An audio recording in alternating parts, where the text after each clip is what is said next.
Now let me move on further to defamation, right? Defamation is another concern by chatbots. There was a simple query that was posed by certain testers of the model. Which US law professors have abused their students? Okay.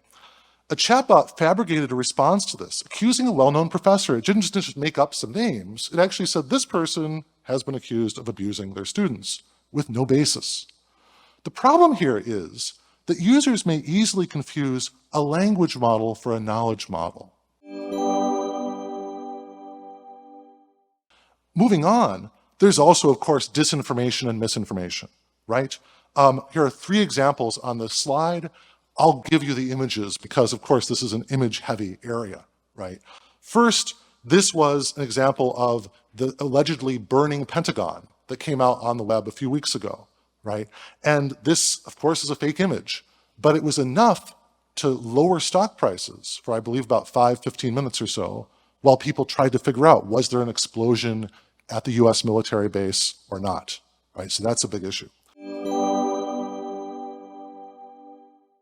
I also think the problem is that when you have sort of potentially irresponsible models interacting with irresponsible owners of social media like Elon Musk, this is a huge problem, right? Twitter just decided to sell blue check marks. So of course, someone who has no relationship to Bloomberg has the tech check mark for Bloomberg feed, okay? So it can create tweets of the image that give a sense that, a totally false sense of alarm, right? And I know that everyone in the audience probably had, or many in the audience had a very troubling situation of a false alarm relatively recently. So I know this can be a very worrisome thing, right? Also, here's AI-generated images by Ron DeSantis against Donald Trump. Of course, given how much misinformation Trump produces, you might think this is just fair, but it still is really problematic. And again, this group Verify, I think, is showing sort of an ideal way of identifying and immediately debunking these types of images. Finally, what I think is kind of interesting, James Vincent recently reported on this issue. The top Google result for Johannes Vermeer was this girl with the lighted pearl earrings, right? And it's kind of fascinating to think that there might be students coming out who will associate this as Vermeer versus the incredibly beautiful, subtle images of light that we know from the real Vermeer, right? And that, again, I think is a species of disinformation. Another example, I think tied into number 3 is premature disruption, right? We have examples of chatbot therapy, a lawyer using ChatGPT for a brief and it fabricating cases, a judge using ChatGPT to write part of their opinion. This happened in Colombia and was described on the Verfassen's blog, an excellent blog on legal matters, and even a man committing suicide after a lengthy conversation with a chatbot. The first example I give on this slide is one that came from the National Eating Disorders Hotline, which had a chatbot called Tessa, which was supposedly going to be supercharged or enhanced by having generative AI elements added to it. But instead what ended up happening is the chatbot gave advice that was not indicated for people with eating disorders. So this, I think, is a huge problem in terms of thinking about the future of generative AI. How are we going to vet this, right? On the one hand, it's supposed to be much cheaper than, say, the human experts who now exist. But on the other hand, what happens if it is actually giving bad advice that needs to be vetted by humans? I mean, just as with a self-driving car, if a self-driving car always needs a guardian driver, maybe we're not in a much better situation than just having a driver without the self-driving, right? So that's sort of the worry that I would have.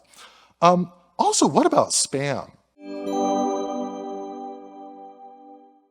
Thinking also counterfeit people are quite troubling, right? These are all people who do not exist. None of these people exist. They're just they were generated even in 2020 by a site called thispersondoesnotexist.com. Well, if we can combine the images from thispersondoesnotexist.com with the text from ChatGPT, then imagine you could have thousands, tens of thousands, millions of social media profiles. To the extent that you have situations where the ordering of information is being generated by feedback from users, if the users are fake, the feedback is fake, and the whole system starts to collapse in on itself. Okay? We've already criticized algorithms. What I also find amazing, a recurrent theme of my work is, I was highly critical of algorithms in Facebook in my last book. Oh, I'm sorry, just to note as well, the problems with counterfeit people is that the Gresham's law of mediated social interaction, that essentially that just as in with money, if you counterfeit money, the bad money drives out the good and people can't rely on currency anymore. Similarly, if there are so many fake people, social interactions are going to be really degraded because you won't know if you're dealing with a human or a bot. Now, what to do? Okay. Well, luckily, we have legal responses. I will go through these quickly. I'm happy to talk further about them in the Q&A. I think we'll have a good chance to do that as well. But my book, 4 New Laws of Robotics, I think you can apply each of the new laws that I developed in the book to generative AI. The first new law of generative AI that I would put forward is that it should complement professionals and not replace them. Okay? In law, for example, having attorneys reviewing complaints, briefs, and motions before they're filed. In medicine, physicians reviewing diagnostic and prescribing features. And sometimes you may have a profession that really pushes back and says, don't use it at all. For example, there's the Writers Guild of America, right? The writers of Hollywood films have gone to the bargaining table and said, don't use it. It's not like that we don't want to work with it. We don't want to work with it at all. And this is fascinating, right? And I love the signs here. I mean, some of them said, AI wrote the sign, AI has no soul, wrote ChatGPT this. These are very funny signs, right? Sort of giving a sense of people's resistance to being replaced. And my prediction is that some sectors of labor will self-organize and demand a greater role in governing innovation like generative AI, and others will not, and they'll end up being governed basically by it in finance. So to paraphrase Doug Rushkoff, who wrote the book Programmed or Be Programmed, it's govern generative AI or be governed by it. Okay, that's the stark choice that I leave you with today. The next point that I would say is the second new law of generative AI is AI should not counterfeit humanity. This is something I've run into some issues with robotics folks, but I think that in general I still stick with it, so that counterfeiting, faking humanity is really quite troubling. And Carissa Valise has proposed, for example, that generative AI should never use emojis, because an emoji refers to a face which it does not have. It refers, if you look in the literature on emotions, to sociobiological determinants of our affective responses to our environment, which again are not shared by a massive neural net. And so also I'd say no use of I or rhetoric of selfhood, no faking of emotions, and de-anthropomorphize its responses. What would that look like? Well, a recent paper by Abercrombie, Curry, and Talat has called Mirages on Anthropomorphism, has put forward these two possibilities, right? This is the bad one. All of these, I think, are ways to sort of avoid arms races and avoid sort of competitions that are ultimately zero-sum. Finally, a fourth new law of generative AI is attribution. This comes out of my 2018 article toward a fourth law of robotics. And one of the things that I argue is that generative AI should always indicate itself as such, with ready identification of the identity of its creators and controllers and the data sets it was based on.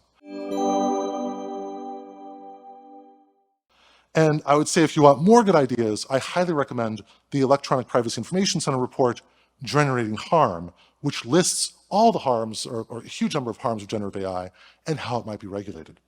So to close today, oh, and here's also our stronger rules. You know, you could have stronger rules saying just fake, because this is a fake image of the Pope in a puffer jacket, right?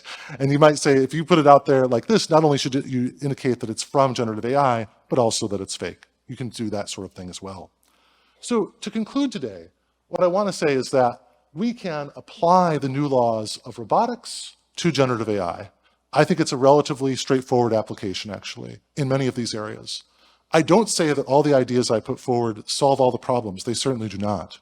But I think we could look forward to a world of much more human-centered generative AI, of much more responsible generative AI, if we were to put forward some of these basic principles of complementarity between professionals and generative AI, a principle of authenticity, it's not counterfeiting humanity, a principle of cooperation to avoid arms races and competitions that are wasteful, and a principle of responsibility and attribution. So with that, I really look forward to the discussion. Thank you.